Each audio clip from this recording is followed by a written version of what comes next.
How are you? I'm great. I just hit record, Christy. I'm going to mute myself. I'm going to turn this on over. Good morning, everybody. Thank you, Jim. As always, super, super honored. I love this space. I've been here when there was 30 people, so it's been fun to watch. Okay, so this is my third time here, and every time that I come, I am building on the last. So if you haven't watched my first two, you can go to Jim's playlist and watch that on YouTube. But the first time that we talked, I taught you guys a tool about how to feel your feelings. We gave if we have sensations in our body like anger or jealousy or resentment or whatever, we identified where in the body it lives, what the shape is, what the color is. We gave it texture, we gave it context, and then we just felt it. And in doing that, you actually feel lighter. It goes away. It allows that energy to transmute. Then last month, I came in and talked to you guys about what your subconscious mind is and the nervous system and how they work together. So, really, like a crash course in that is your subconscious mind stores stories, patterns, habits, and the nervous system remembers how you felt about those things. It remembers the sensations in your body. All right, so today we're going to talk about how to deal with triggers. Okay. So, some people are like, tell the ego to shut up and everything. And if that works for you, keep doing that. Okay. That doesn't work for me. I tried that. It actually made me not like myself. So I had to learn how to work with my triggers in a way that wasn't kind of like banning a part of me away. That just didn't work for me. So if it doesn't work for you, this conversation is for you. So, guys, let's talk about triggers in our business. I'm going to define a trigger. A trigger is something that happens outside of you that causes an intense emotional reaction within yourself. Okay. So if you see your dog get run over by a car and you scream and cry, that's a normal reaction. That's not a trigger. Okay. But if somebody hangs up on you while you're dialing and it takes you out for the rest of the day and you're screaming and crying, that is a trigger. All right. So in the chat, tell me something in your life, if you can make it about business, but if you can't think of anything, but you can think of something in your personal life, tell me in the chat what is something that you have been triggered about lately? And I'm going to use myself as an example, as always.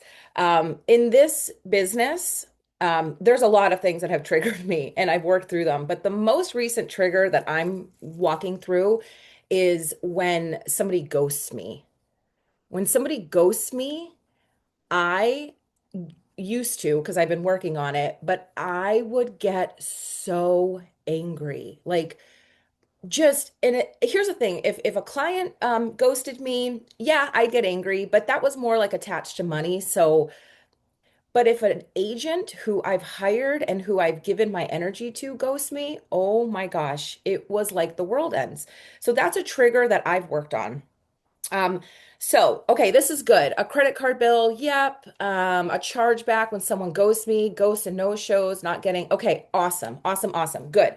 So, if we were to look at a trigger and kind of open it up, look under the hood of a trigger is something that's happening today. All right. So, I'm a 44-year-old woman. When somebody ghosts me today, I'm having this emotional reaction. I'm upset. I'm sending termination links. Like I am it's bad. Okay. I'm swearing, cussing, like all the things. And then it impacts how I treat my current team and it impacts how I treat people that I'm hiring.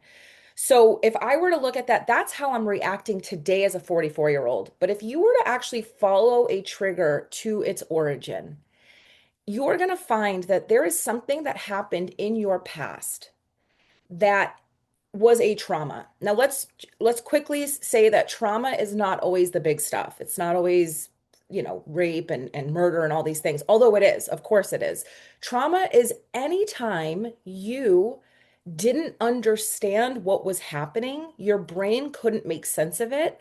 So your brain locked in patterns, habits, stories, and your nervous system locked in the sensations. Okay.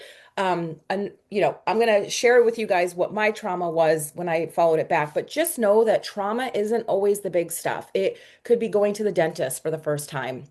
That could be a trauma. It could be witnessing a fight between your parents. It could be getting picked last, for kickball. All these little things that happen to us as children, as teens and adults.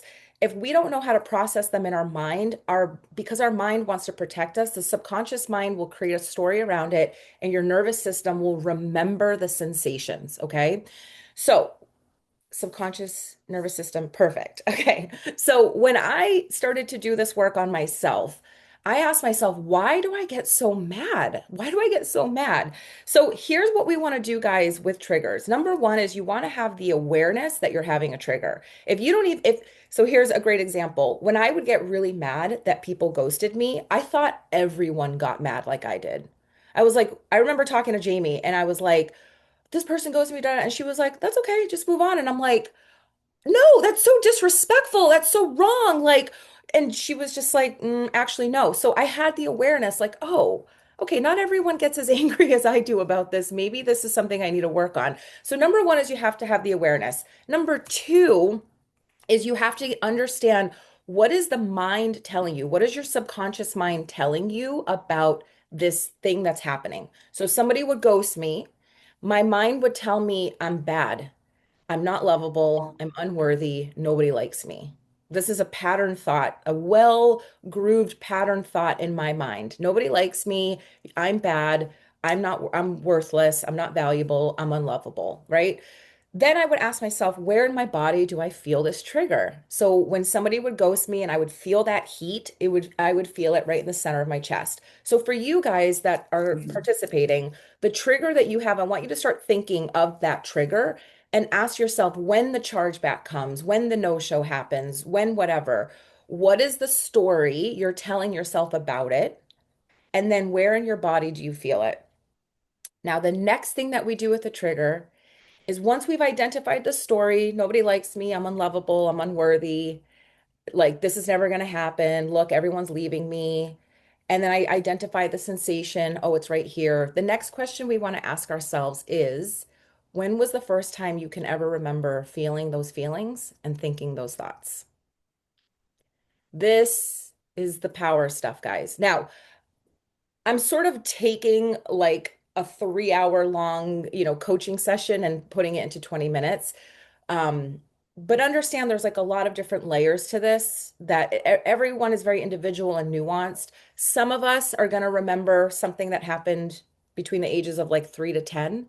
Some of us are going to remember something that happened last week or maybe 10 years ago. None of it's wrong. Know that your mind will only allow you to remember what's safe. Okay. So if you're like, man, I remember this happening last year, that's okay. Go with that.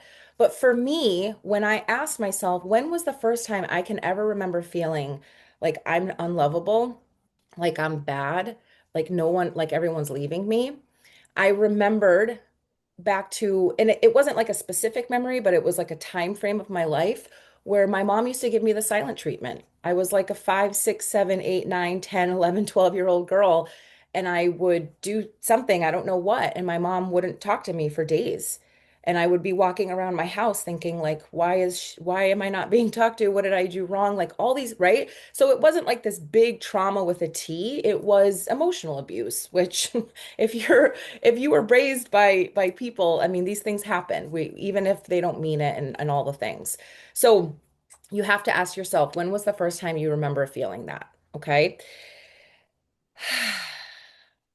Now, I'm going to take you guys through a little exercise, and you can participate. You don't have to.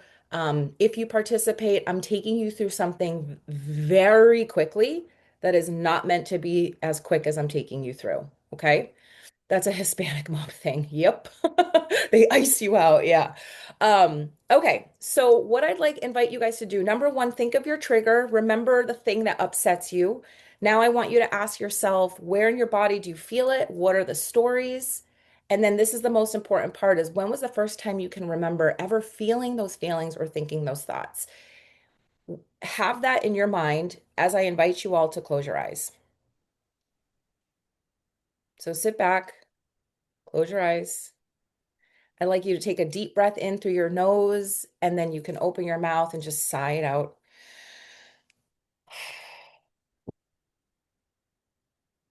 And take another deep breath in. And this time, as you breathe in, feel, sense, see a bright white light in your heart. And as you exhale, allow that white light to drop down through your whole body, out the soles of your feet into earth. Take another deep breath in. And as you exhale, notice this light sort of drilling down through the layers of earth all the way to the center of the earth. And I'm going to let you guys hang out here for about 3 to 5 breaths. And these 3 to 5 breaths are meant to just ground you, allow you to feel calm, allow you to feel supported. And know that nothing that's going to happen right now is bad or wrong. Everything is for your highest good. You are safe, you are held, you are cared for. And I want you to bring up this memory in your mind of the first time you can remember feeling the feelings, thinking the story that we identified through our trigger.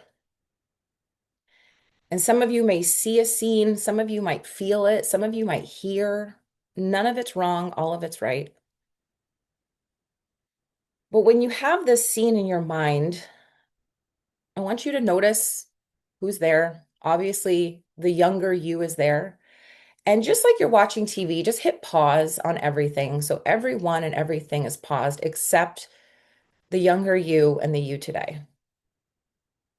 And I want you to notice this scene where the younger you was experiencing something that they couldn't make sense of. They felt scared, they felt angry, they felt confused. And in your mind, I want you to walk up to that version of yourself. I want you to look at them in the eyes. And I want you to say something like, hey, I can see that this is a really hard moment for you. And you've been dealing with this all alone this whole time. I'm here now. What is it that you need most right now? So ask this younger version of you, what do you need most? And listen.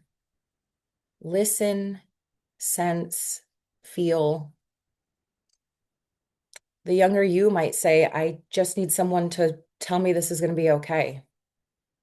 And if that's what they need, tell them it's going to be okay. Ask again, what else do you need? This younger part of you might need a hug. If they ask for a hug, wrap your own arms around yourself right now and give yourself a big hug. Your younger self might say, I need someone to tell me that I'm not bad, that I'm good. And if they need that, tell them, I see you. I see you. You're good. You don't deserve this. None of this is your fault. I'm here now and I will never leave your side. So I'm going to give you guys about a moment to ask your younger self what they need most and just keep giving them what they need.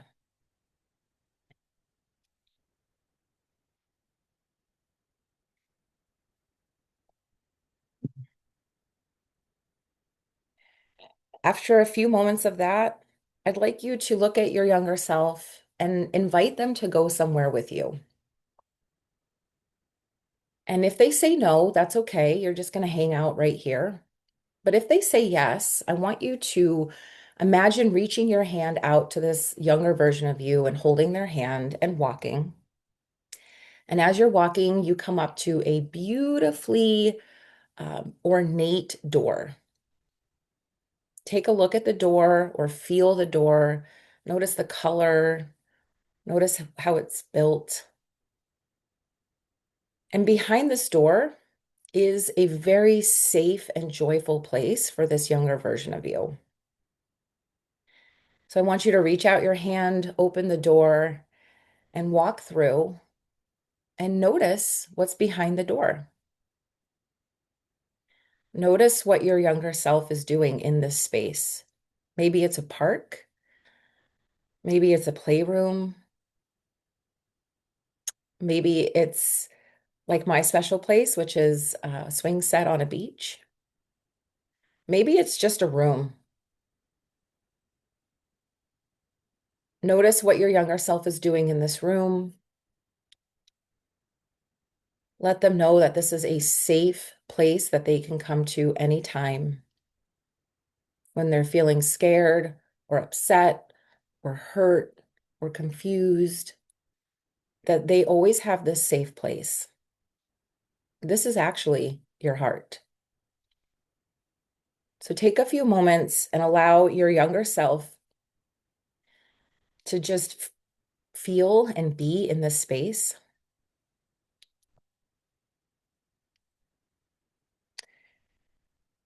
And after a moment, I want you to say to your younger self that you're going to be leaving, that they are welcome to stay in this space as long as they'd like.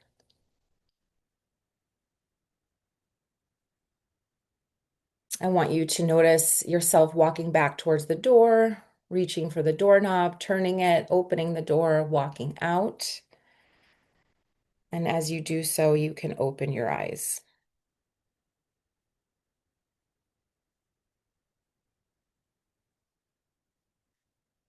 So this was a very, very quick exercise in reparenting. Okay. Reparenting is an exercise where you today go back to a younger version of you. Could be you a year ago, you 30 years ago. It doesn't matter. But it's giving them what they need in that moment that they didn't have. And by doing this work, you actually are healing that version of you from the past so that the version of you today is no longer reacting to the thing that happened to you from the past. Okay. I've done this for about 7 or 8 years now. I can do this driving. But if you're new to this, give yourself about 5 minutes to go there. So there's a few things I just want to say about how and why this works. Number one, um, time is not linear, meaning it's really time, like the past is not necessarily behind us. It's not. Time actually kind of works like a spiral. And so so when something happens, you're going to come around to it over and over. The difference is who you are as you're coming to it each time. So you can never truly heal a trigger. What you can do is sort of grow from it and no longer react to it. But you will get triggered again. The difference is that you've done some work so that the energy around it isn't so strong. All right. This is quantum physics. Don't ask me how it works, but quantum physics says every version of you is existing at the same time all the time. So that's why you can go into your past using your imagination and do some work with that version of you. And that impacts and affects who you are today. And you can also go to a version of yourself in the future. And I may do this with you guys in the future. We may connect in with our future self who has the wisdom. Like there is a version of you today who is AO, who is 130. That version of you exists right now if you believe it, that's what you want. And so we can actually tap into that version of ourselves. That's the first thing I wanted to say. The second thing is if you're going to do this practice, it's really important you do not do the following.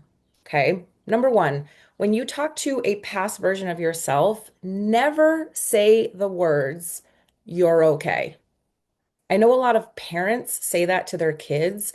I highly encourage you to stop. Don't say you're okay because that's just bypassing what they're feeling. It's obvious that the younger you was not okay. So instead, you just ask, are you okay? What do you need?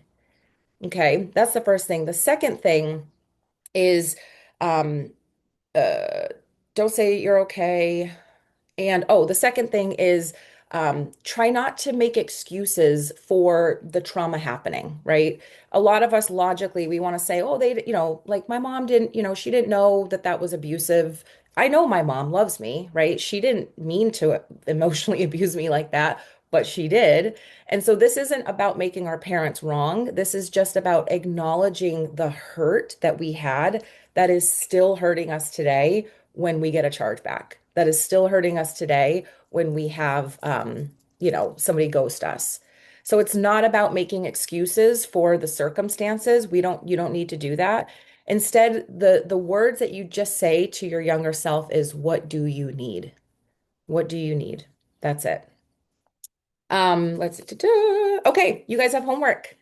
So in the next, between now and when I see you guys next, which is probably going to be in about a month, I'd like you, if you want, to the version of you that you connected with today. When you're triggered, absolutely do this work. But when you're not triggered, it's also a great idea to connect with them and ask them what they need, how they're doing, letting them know that you're there. Okay, so three times, just three times over the next month. If you're up for the challenge, put a one in the chat. And I think that's all I've got for you, Jim. So this is really cool for me, Christy. I am currently reading Break the Habit of Being Yourself by Dr. Joe Dispenza. And he gets like real deep into the subatomic quantum realm and breaks down the like I've always my whole life been like very practical. And so for me, I need to hear the science behind why this works to for Mhm. my rational mind to be like, "Oh, that's what we're doing here. That's Yeah. what this book is." So I'm hearing you. I'm literally hearing Joe Dispenza's words coming out of your mouth, and I'm like, I think for the first time in my life, I get it now. Like it took me a long time to get there. Yeah, it's basically, it's crazy to think about, but you can go back in time in your mind and actually change who you are today by doing that. Because every version of yourself is existing at the same time. I think the main one thing I'd love for everybody to realize is that time is just not linear. It's really like a spiral, and we're always coming. Like, if you ever notice that you kind of deal with the same thing over and over, and you're like, why am I dealing with this? Why am I dealing with this? It's because we're coming back around it. But the cool thing is when you start to heal and do this work, you come around to it and you're like, wow, that doesn't upset me like it used to. That's growth. And that's really cool, especially when you can do that here in this business. Yeah, so good. Yay. Getting asked in the comments, book it again.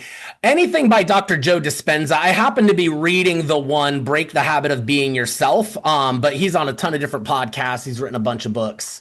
So good. Thank you, Christy. I appreciate it as always. Stop the recording here.